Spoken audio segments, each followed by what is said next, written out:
अगर मैं आपसे कहूं कि मान लेते हैं कि ट्रंप आज ही, भाई साहब आज ही अगर भारत के ऊपर वो 500% का टैरिफ थोप देता है तो क्या भारत सरवाइव कर पाएगा कि नहीं? क्या भारत के अंदर वो कंपनियां जो कंपनियां अमेरिका को एक्सपोर्ट किया करती थी, क्या वो कंपनियां रातों रात ही बंद हो जाएंगी? क्या आपकी नौकरी भी खतरे में जा सकती है और जो लोग नौकरियां कर रहे हैं क्या उनको वापस से अपने घर भाग कर आना पड़ेगा? मान लेते हैं कि आज ही ये लग जाता है 500% का टैरिफ, तो भारत का आगे का क्या प्लान है और अलग अलग लोगों ने इस पर क्या प्रतिक्रिया दी है?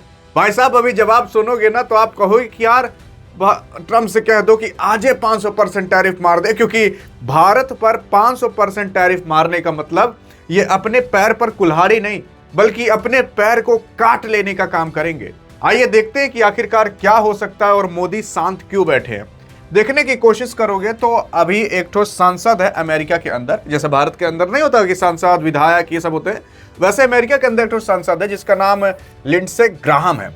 असल में जैसे जैसे बुढ़ा रहा है वैसे वैसे ये सठिया रहा है।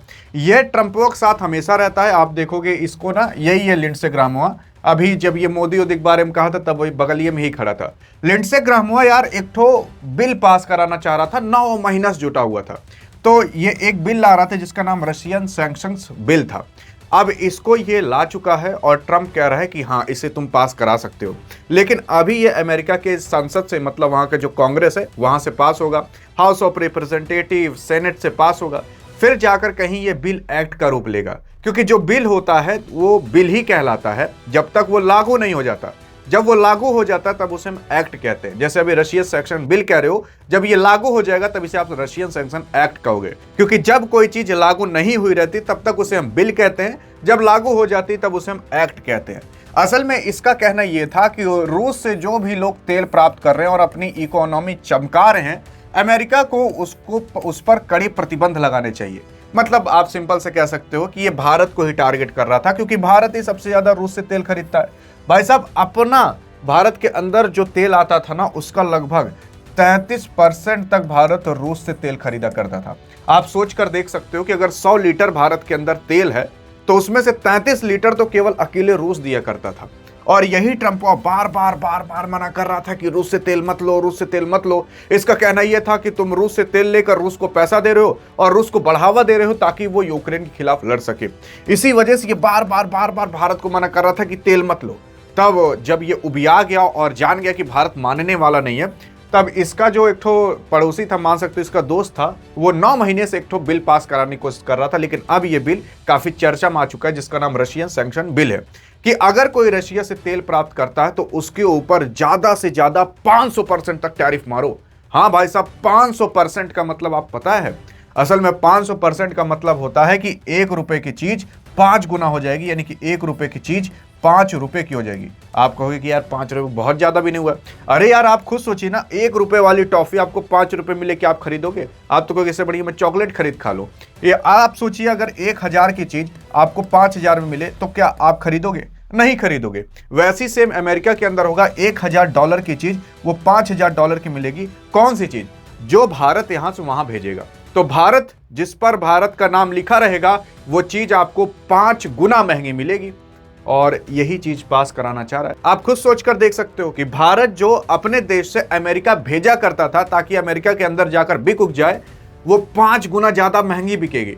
तो सिंपल सी बात है, अमेरिका का कोई आदमी तो इतना बेवकूफ होगा नहीं कि वही सेम वस्तु को वो 5 गुना ज्यादा महंगे मिले। इस वजह से भारत का प्रोडक्ट बिकना बंद हो जाएगा। और अगर बिकना बंद हो जाएगा तो भारत के अंदर जो कंपनियां हैं वो किस लिए तब उस सामान को बनाएंगी जब वो सामान बिकेगा ही नहीं। तो इसी वजह से ट्रंप और उसका जो साथी है वो 500% टैरिफ मारने की बातें कर रहा है। अभी ये पास नहीं हुआ, अभी ये बिल लागू नहीं हुआ है, क्योंकि अगर ये बिल लागू हो जाता तब इसे हम एक्ट कहते। आइए देखते हैं कि आखिरकार इसके पीछे की सच्चाई क्या है और क्या इसके दम भी है कि ये 500% का टैरिफ लगा सके। क्योंकि आपको भी पता होगा कि जो आपका ट्रंप है वो इतना बेवकूफ तो है नहीं कि 500% टैरिफ लगा देगा, क्योंकि भारत जैसे सुई, दवाई, बहुत सारी चीजें ऐसे भेजा करता है जो कि अमेरिका के अंदर लोगों को जरूरत है यार उसकी। और अगर भारत ना भेजे तो वहां पर लोग यार बीमारी की वजह से मर जाएं। यार कोरोना में देखोगे तो सबसे ज्यादा प्रभावित आपका अमेरिका ही हुआ था, और भारत इकलौता ऐसा देश था जो कि सबसे बड़ी जनसंख्या लेने के बावजूद भी सीना तान के खड़ा था और कह रहा था भैया हम अपनी खुद की वैक्सीन बना लिए, दूसरे के ऊपर डिपेंड नहीं रहना। तो भारत ऐसा देश है मेडिकल साइंस के मतलब लेवल में। तो अब भारत से अगर इस लेवल पर पंगा ले रहे हो मेडिकल साइंस में, तब तो आपके लिए बहुत दिक्कत हो सकती है, क्योंकि वहां पर 1 रुपए का पैरासीटामॉल 5 रुपए का मिलेगा। मतलब वैसे ही जो भी दवाई है 1000 रुपए की दवाई 5000 मिलेगी। तो लोगों को जबरन उतना पैसा खर्च करना पड़ेगा। तो लोग जब अपनी जेबीएस $5000 निकाल देंगे, लो डॉक्टर साहब $5000, $1000 का सामान पहले था, अब 5000 लो, तो लोग ट्रंप से पूछेंगे, ये बताओ काहे तो इतना महंगा करा दिया है, इतना पैसा हमारे जेब से खर्च हो रहा है, क्योंकि मजबूरन इसको भारत से बहुत कुछ सामान तो खरीदने पड़ेंगे, भारत से नहीं खरीदे कहीं और से खरीदेगा, तो वो लोग फायदा उठाएंगे कि चलो हम भी थोड़ा महंगे में दे देते हैं। तो वहां पर महंगाई बढ़ सकती है, बेरोजगारी बढ़ सकती है, और इसी वजह से ये 500% का टैरिफ केवल डरवाने के लिए इस्तेमाल कर रहे हैं। अब देखते हैं कि अलग अलग लोगों ने क्या बोला, लोगों की प्रतिक्रिया क्या है। अब अगर मान लेते हैं तब भी लागू हो जाता तो क्या होगा, देखने की कोशिश करोगे तो ग्लोबल ट्रेड रिसर्च इनिशिएटिव, जिसके आपके मेन माने जाते हैं कर्ता धर्ता अजय श्रीवास्तव साहब। अजय श्रीवास्तव का कहना यह है कि जो भारत अभी थोड़ा डरा हुआ है ना, उसको खुलकर आना चाहिए। जैसे कि अब तक ट्रंप भारत के ऊपर जो टैरिफ का स्तर लगाना चाहिए था 50% का, वो लगा चुका है, और 500% का टैरिफ लगाना है तो लगाएगा ही, और नहीं लगाना तो नहीं लगाएगा। इनका कहना यह है कि जो अमेरिका था वो अब एक ठो बिल ला रहा है जो कि अभी कांग्रेस से पास नहीं हुआ है। अब आप कहोगे कि यार ये बीजेपी कांग्रेस कहाँ आ गया? अरे जैसे भारत के अंदर भारत का पार्लियामेंट कहलाता है, वैसे वहां पर कांग्रेस कहलाता है, वहां से पास कराना पड़ता है, तो अभी वहां से पास नहीं हुआ है। इनका कहना है कि ये पास होना बहुत मतलब इनको लगता है कि बिल पास नहीं हो सकता, लेकिन अगर भारत को अपनी नीति को स्पष्ट करना चाहिए। क्यों करना चाहिए अपनी नीति को स्पष्ट? क्योंकि देखो, अगर ट्रंप को टैरिफ लगाना है तो लगाएगा, और अगर आपसे तेल को रुकवाना है तो रुकवाएगा भी। तो इससे बढ़िया ये है कि अगर वो टैरिफ लगा ही रहा है तो कम से कम आप तेलवा तो खरीदो रूस से। आप इधर तेल भी नहीं खरीद रहे हो, उधर से वो टैरिफ भी लगा दे रहा है, तो मतलब आप दोनों तरफ से बुझा जा रहे हो। अरे यार, टैरिफ अगर लगा रहा है तो आप तेल खरीदना चालू करो। वो टैरिफे तो लगाएगा और क्या करेगा, ज्यादा ज्यादा प्रतिबंधी तो सैंक्शन ही तो लगा रहा है, और उसको जितना लगा रहा है वो लगा दे रहा है। भाई साहब 50% का टैरिफ लगाया तब भी हम लोग थोड़ा डरा गए, बल्कि खरीदना ही चाहिए। जब वो लगा ही चुका है तो क्या ही करोगे? उधर से आप तेल खरीदना भी रोक दे रहे हो, इधर से आप टैरिफ भी झेल रहे हो। इससे बढ़िया अगर आप तेल नहीं खरीदो तो कम से कम टैरिफ मत लगाओ। तो इनका कहना यही है कि भारत को अपनी नीति को स्पष्ट करना चाहिए। अगर वो टैरिफ लगा रहे हो तो आप तेल खरीदो, और अगर वो टैरिफ नहीं लगा रहे तो आप बंद करो तेल। तो मतलब ये चीजें खुले आम बतानी चाहिए और खुलकर बतानी चाहिए कि अगर आप टैरिफ लगाओगे तो हम भैया तेल खरीदेंगे, या तो टैरिफ मत लगाओ तो हम रोक देंगे तेल थोड़ा। तो इनका कहना यह है, जो कि काफी सही कहना है। अब पता लगा आप उधर से टैरिफ भी झेल रहे हो, इधर से तेल भी नहीं खरीद रहे हो, तो दोनों तरफ से भारत बुझा जाएगा। इधर देखने की कोशिश करोगे तो ब्लूमबर्ग की रिपोर्ट ने कहा है, जो कि अमेरिका के एक मीडिया है, उसका कहना है कि दिसंबर में रूस भारत तेल आयात जून 21 लाख बैरल प्रतिदिन उच्चतम था। उसका स्तर घटकर मतलब 40% स्तर उसका घट चुका है, और यह ट्रंप के लिए एक उल्लेखनीय उपलब्धि मानी जा रही है। 2024 में भारत ने अमेरिका को 87.4 अरब डॉलर का मतलब सामान वहां पर भिजवाया था, जो देश का कुल निर्यात का लगभग मतलब 5वां हिस्सा था।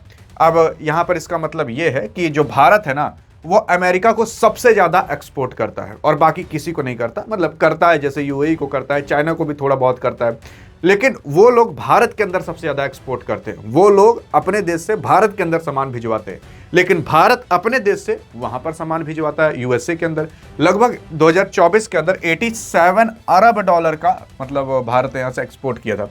हाँ, अमेरिका भी भारत के अंदर काफी सारे सामान भिजवाता है। तो भारत जो अभी तक सबसे ज्यादा ट्रेड किया करता था, मतलब एक्सपोर्ट इंपोर्ट किया करता था, वो अमेरिका के साथ किया करता था। अब अगर अमेरिका भारत के ऊपर 500% का टैरिफ मार देगा, तो आप खुद सोच कर देखिए कि भारत को बहुत ज्यादा झटका लग जाएगा, क्योंकि भारत जो 87 अरब कमा ले रहा था उनको सामान बेचकर, वो नहीं कमा पाएगा। बहुत ज्यादा इफेक्ट हो जाएगा, 5-10 अरब पर आ जाएगा, लगभग भारत का 70-80 अरब का नुकसान होगा। लेकिन इसका क्या भारत का कोई समाधान निकाल पाया क्या भारत? अभी बताते हैं। लेकिन अगर ट्रंप की बात करें तो ट्रंप से जब पूछा गया कि भैया आप बताइए आप ऐसा क्यों कर रहे हो, क्योंकि अमेरिका के अंदर जो विपक्षी पार्टी हैं, जो कांग्रेस है, वो लोग भी कह रहे हैं कि देखो यार, असल में ये जो ट्रंप कर रहा है ना, ये किसी से पूछ के नहीं कर रहा, इसके मनम जो आ रहा है एकदम सठिया चुका है, जो मन में आ रहा है वो कर दे रहा है। तो इससे जब पूछा गया तो ये कह रहा है कि हाँ, एक चीज है मेरी अपनी नैतिकता, मैं अपना दिमाग, और एक चीज जो मुझे रोक सकती है वो अंतर्राष्ट्रीय कानून नहीं हो सकता। वो अगर रोकना है तो वो खुद अपने आप को रोकेगा, और ये लोगों को नुकसान नहीं पहुंचाना चाहता, ना पहुंचाने की कोशिश कर रहा है। अरे मतलब इसका सिंपल सा कहना ये है कि भैया मेरी जो नैतिकता है, मेरा जो दिमाग है, मैं उस हिसाब से काम करूंगा। दुनिया के जो नियम कानून बने हैं मैं उसके हिसाब से नहीं चलूंगा। तो मतलब ये दुनिया के नियम कानून से ऊपर हो चुके हैं। आप देखने की कोशिश करोगे तो भारत ने इंटरनेशनल सोलर अलायंस बनाया था जिसके अंदर टोटल 120 कंट्री थी। यार ये ऐसे कहता है कि ऐसी फालतू अलायंस के अंदर हमें नहीं रहना। मतलब आप खुद सोच कर देखिए, जो भारत और फ्रांस ने मिलकर ये अलायंस बनाया था, क्या ये फालतू है? मतलब सोलर अलायंस मतलब वही सोलर पैनल को प्रमोट किया जाता ताकि दुनिया भर के अंदर सोलर पैनल पहुंच सके। और ये जो कोयले बिजली मतलब कोयले से बिजली बनाई जा रही है वो सोलर पैनल से ही बनती, और सोलर पैनल से बनती प्रदूषण नाम की चीज तक नहीं होती।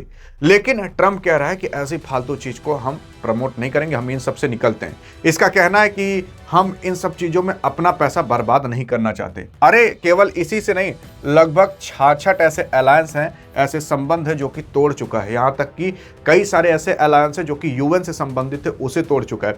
कई सारे ऐसे अलायंस है जो कि इंटरनेशनल साइंस टेक्नोलॉजी से रिलेटेड थे, उसको भी तोड़ चुका है। और सोलर पैनल, ईवी, बहुत सारे ऐसे सेक्टर है जो कि ये अपना संबंध तोड़ चुका है। असल में जो अमेरिका है ना, वो वापस से 1980 वाले दशक में जाना चाहता है, जब पेट्रोल डीजल से सारी चीजें चलती थी। क्योंकि अभी अमेरिका के पास पेट्रोल डीजल भरपूर मात्रा में मिल चुका है जब से ये वेनेजुएला पर कब्जा किया, जिसकी वजह सोच रहा है पहले हमारे पास जो रिसोर्स हैं उसको पूरी दुनिया के अंदर बांट कर खूब अमीर बन जाएं, और उसके बाद जो होगा देखा जाएगा। अगर कुछ होता है तो हम अपने देशवासियों को लेकर ग्रीनलैंड पर चले जाएंगे। भाई अच्छी खासी ठंड भी होगी, मतलब और प्रदूषण भी नहीं होगा। तो उन लोगों का मानना ये है। इसी वजह से ट्रम्प देखोगे ग्रीनलैंड पर बार बार कब्जा करने के रहे। उसको पता है कि अगर मैं ये सारी चीजें प्रमोट नहीं करूंगा और प्लस तेल ओल को ज्यादा खर्च करवाऊंगा तो प्रदूषण बढ़ेगा, ग्लोबल वार्मिंग बढ़ेगी, ग्लेशियर पिघलेंगे, पानी का स्तर बढ़ जाएगा समुद्र का, जिसकी वजह से कई सारे ऐसे छोटे मोटे देश जो कि पानी में ही डूब जाएंगे। तो 10-20 साल बाद कहोगे करे यहाँ श्रीलंका रहा करता था, आज है ही नहीं। मालदीव कब बही बिला जाएंगे किसी कुछ पता ही नहीं चलेगा। और अब क्या है कि इनको एक बहाना मिल चुका है कि रूस से तुम तेल रोक दो। अब भारत यार रूस से तेल क्यों रोके? भारत के पास खुद ही इतनी जनसंख्या है कि भारत को अपनी भरपाई करने के लिए, अपना ही पेट भरने के लिए भाई साहब कम पड़ जाता है। जो बचा खुचा थोड़ा बहुत रहता है भारत दूसरे देश में एक्सपोर्ट कर देता है, इन लोग को भी भेज देता है। क्योंकि भारत के पास भैया मुकेश अंबानी साहब हैं, जिनके पास जामनगर के अंदर सबसे बड़ी अभी तक रिफाइनरी है, जो कि कितनी भी घटिया तेल रहे, कितना भी गाढ़ा तेल रहे, उन सबको रिफाइन कर देता है। तो भारत के पास एक ऐसा मतलब शस्त्र है जो कि किसी भी तेल को रिफाइन कर सकता है। वेनेजुएला पर जो अभी कब्जा किया गया है वो भी काफी घटिया तेल है, मैं आपको बता दे रहा हूँ। उसको रिफाइन करने के लिए इनको भारत ही लाना पड़ेगा, और भारत लाएंगे तभी ये तेल साफ हो पाएगा। तो वेनेजुएला पर भले अमेरिका कब्जा कर लिया है ना, लेकिन भारत को इससे काफी फायदा होगा, क्योंकि भारत में ही पूरा तेल आएगा रिफाइन होने के लिए। तो भारत मोटा पैसा कमाएगा।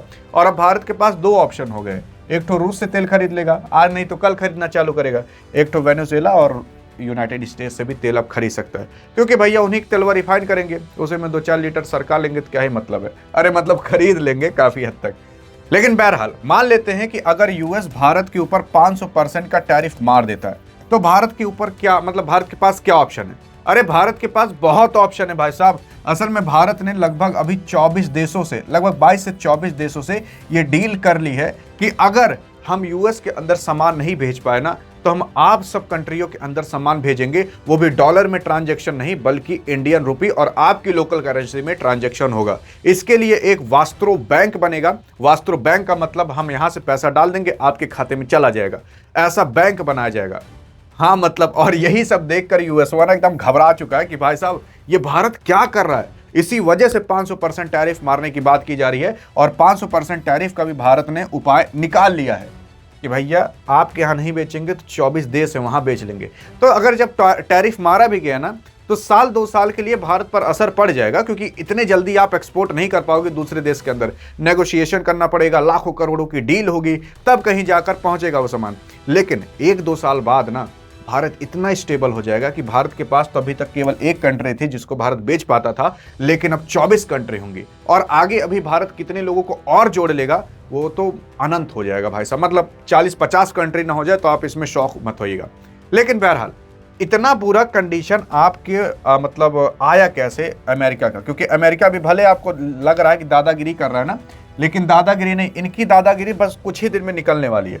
देखो अमेरिका को जो पहले के लोग बनाकर चले गए, उसी की वजह से आज अमेरिका बहुत पावरफुल है। जैसे कि 1823 के अंदर एक ठो जेम्स मोनरे करके वहां के प्रेसिडेंट हुआ करते थे। जेम्स मोनरे ने मोनरे डॉक्ट्रिन नाम की एक ठो नीति लाई। इनका कहना था कि जो ये वेस्टर्न हेमिस्फीयर के अंदर देश है ना, इस तरफ देश है, इन सब देशों पर जो अमेरिका है यानी कि जो यूएस है उसका इन्फ्लुएंस रहेगा। यानी कि जो Brazil, Venezuela, Colombia, Mexico, Canada, ये सारे जो देश है ना, इन सब पर किसका, जो यूएस है उसका इन्फ्लुएंस रहेगा। अगर इन सब देशों के ऊपर आप अटैक करते हो कोई भी आकर, तो आप जानिए यूएस पर अटैक कर दिए, इतना इन्फ्लुएंस रहेगा। इसी की वजह से यहाँ के जो सारे देश थे ना, वो यूएस पर डिपेंड रहते थे। कहते कि भैया हमें क्या दिक्कत है, हमारे ऊपर अटैक हुआ, मतलब ये यूएस आकर संभाल लेगा। लेकिन अब डोनाल्ड ट्रंप को यही सब बेड़ा जो बनाया गया था वो सब तोड़ दे रहा है। जैसे कि अब ये वेनेजुएला से पंगा ले लिया, ब्राज़ील से पंगा ले लिया, कोलंबिया से पंगा ले लिया, इधर डेनमार्क से पंगा ले चुका है, ग्रीनलैंड को कब्जा करने की बात कर रहा है, कनाडा से रिश्ते ठीक नहीं है, भारत से भी रिश्ते ठीक नहीं है, चाइना से बहुत खराब है, रूस से बहुत खराब है। तो मतलब इधर तो खराब करता ही है, प्लस इधर भी जो बना बनाया था उसे भी ट्रंप को खराब कर दे रहा है। तो आप सोचिए, जो ये सारे देश, इसीलिए ना जब भी यूएस का नाम लिया जाता था अमेरिका नाम लिया जाता था, तो लोग समझ जाते थे कि हम इसी की ही बात कर रहे हैं। तो क्योंकि ये जो यूएस था ना, वो पूरे के पूरे चीज को इन्फ्लुएंस करके रखे रहता था। लेकिन अब ये जो इन्फ्लुएंस था वो पूरा का पूरा टूट जा रहा है, जिसकी वजह से अब ये सारे के सारे देश यूएस के विरोध में उतरेंगे। और यूएस के विरोध में उतरेंगे तो यूएस के पास इतने दुश्मन हो जाएंगे आरी बगल ही ना, क्यों कभी यहाँ पर ध्यान ही नहीं दे पाएगा। और यहाँ फिर भारत पीओके ले लेगा, चाइना ताइवान ले लेगा, ये आकर यहाँ पर कुछ कह ही नहीं पाएगा, क्योंकि ये इधर ही इतना उलझा रहेगा। तो ये जो सुपर पावर इतना बड़ा बनाकर था, ये सुपर पावर अब अमेरिका टूटने वाला है। साथ साथ डी-डॉलराइजेशन भी हो रहा है, क्योंकि ब्रिक्स मजबूत हो रहा है।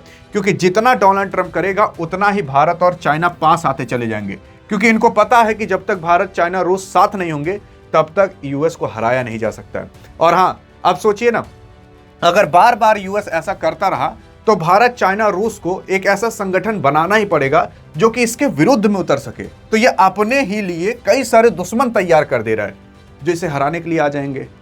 हाँ जी हाँ, तो मतलब इस वजह से जो अब यूएस है वो आगे चलकर टूट सकता है, और समय लगेगा, इतना जल्दी नहीं हो जाएगा। लेकिन जो पूरा किस्सा था मैंने आपको बता दिया, टैरिफ का भी, और जो डोनाल्ड ट्रंप अभी अमेरिका को बर्बाद कर रहा है उसका भी। लेकिन क्या लगता है कि यूएस इतना आसान होगा तोड़ना? बताइए जरूर। लेकिन हाँ, अगर ऐसी अधिक जानकारी चाहिए तो आपके लिए मैंने डिस्क्रिप्शन में टेलीग्राम का लिंक डाल दिया भाई साहब, वहाँ पर आप जाकर ज्वाइन कर सकते हो। ऐसी फ्रीक इन्फॉर्मेशन आपको वहाँ पर मिल जाएगी। लेकिन हाँ, लाखों रुपए देने के बाद भी वो इन्फॉर्मेशन नहीं मिलती। तब तक लिए जय हिंद, जय भारत।